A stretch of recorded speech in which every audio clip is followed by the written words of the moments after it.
week, the world lost two Hollywood icons, the man who brought Thriller and an original Charlie's Angel. Although Michael Jackson's death largely overshadowed that of Farrah Fawcett's, both were widely reported on by the media. Everybody from CTV Local News to Us Weekly picked up the stories. Last week, we mourned their deaths and honored their lives. This week, the tabloids will be printing stories about Jackson's alleged drug use, Farrah's battle with cancer, and what really happened that day. This will make mourning and grieving harder for everybody, fans, friends, and most of all, family. Tabloid magazines support the dangerous exploits of the paparazzi. They print lies and jeopardize legitimate entertainment journalism, and they hurt the family of the subjects they publish stories about. To stop these things from happening, you should not support the purchase of tabloid magazines.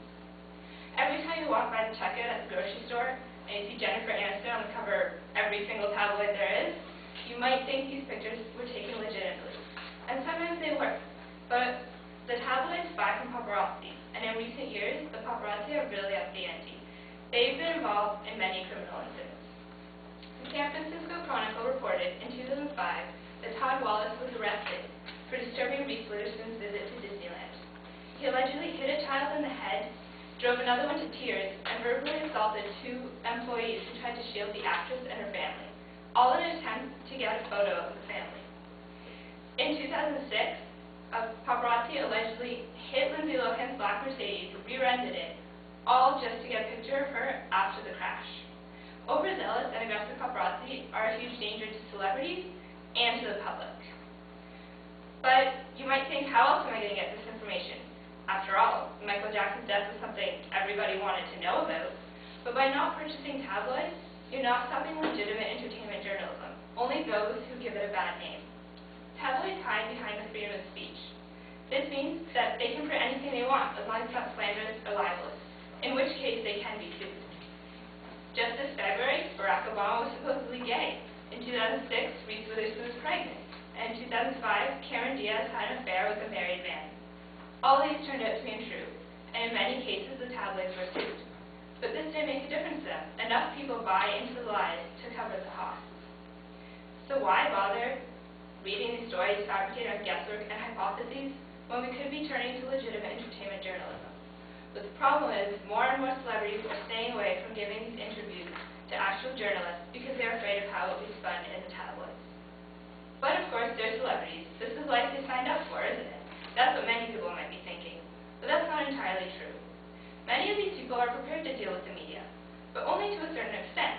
Once they start hurting other people, breaking laws, and hurting their families, that crosses the line.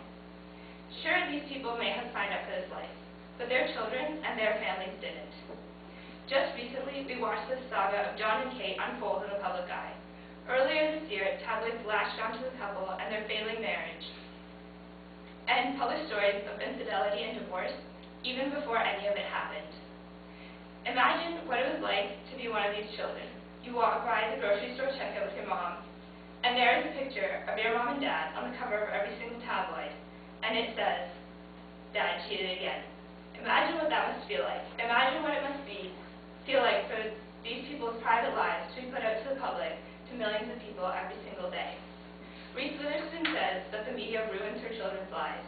When her daughter Ava was just 4 years old and they were headed to a pediatrician, a photographer screamed the F word at them continuously until they got inside, and her daughter was crying and shaking in fear. And these incidents are numerous. Now, with the death of Michael Jackson, many crowd around his family home in Los Angeles. Many to pay tribute, others to get news and pictures of his family grieving.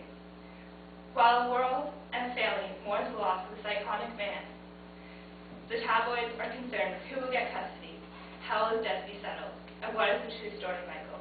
Imagine being his child and trying to grieve for the loss of your father, while all people are trying to do is take pictures of you. With the release of Michael Jackson's 1995 album, History, came the song Tabloid Junkie. In it he says, "It's slander. You say it's not a sword, but with your pen you torture men. You crucify the Lord. And you don't have to read it and you don't have to eat it. To buy it is to feed it." Every time we buy a tabloid magazine or stand by and watch if someone else does so, we're feeding the industry. We're the ones contributing to the dangers of the paparazzi, the publishing of lies, and the breakdown of families. So this week, let's remember Michael and Farah. Let's remember their lives, the legacies they left behind, and how they entertained us for decades. Let's remember Michael for his moonwalk and military jackets, and Farah for his trend-setting hairstyle and acting chops. Most of all, this week, let's not give in to the lies of tabloids. Let's honor the lives of these two people who changed our world forever.